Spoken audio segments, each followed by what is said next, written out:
অবশেষে কয়েক ঘন্টার প্রচেষ্টায় সন্ধ্যা নামতেই ফালাকাটা শহরে প্রবেশ করা দুটি দলছুট বুনো দাতাল হাতিকে জঙ্গলে পাঠাতে সক্ষম হলো বন দপ্তর।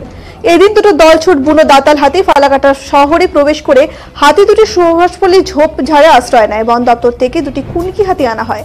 পরবর্তীতে কুনকি হাতির সাহায্যে পটাকা ফাটিয়ে দাতাল হাতি দুটোকে জঙ্গলে ফেরাতে পাঠাতে সক্ষম হয় বন দপ্তর।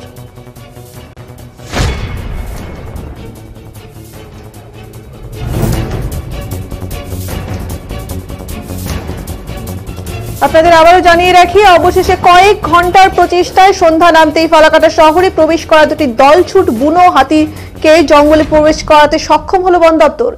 এদিন দুটো দলছুট বুনো হাতি দাতাল হাতি ফালাকাটা শহরে প্রবেশ করে হাতি দুটি সুভাষপল্লীর ঝোপঝাড়ে আশ্রয় নেয়।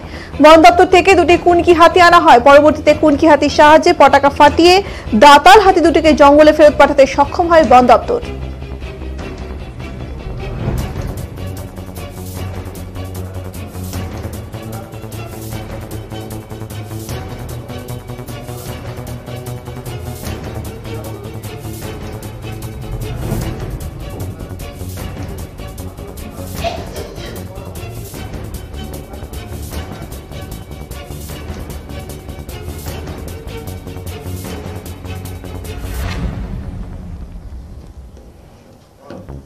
আমরা কিন্তু কিছুক্ষণ আগেও এই খবরের দিকে চোখ রেখেছিলাম। আমরা কিন্তু আপনাদের জানিয়েছিলাম যে বৃহস্পতিবার ভোর রাতে ফালাকাটা শহরে ঢুকে পড়েছিল এই দুটি হাতি এবং তারা কিন্তু শহরের অলি গলি দাপিয়ে বেড়ায়, যার জেরে কিন্তু হুলস্থুল কাণ্ড পড়ে গিয়েছিল এবং ফালাকাটার অনেকের কিন্তু ঘুম ভেঙেছিল আজকে হাতির ডাকে। সেই গজরাজকে দেখতে কিন্তু বাসিন্দাদের কার্যত ভিড়মি খাওয়ার হাল হয়েছিল।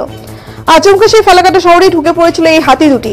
শেষ পর্যন্ত কিন্তু দেখা যাচ্ছে যে বন দপ্তরের প্রচেষ্টায় কিন্তু সেই কুনকি হাতি আনার পর কিন্তু সেই হাতি দুটিকে বনে ফিরিয়ে নিয়ে যেতে সমর্থ হচ্ছে বন দপ্তর।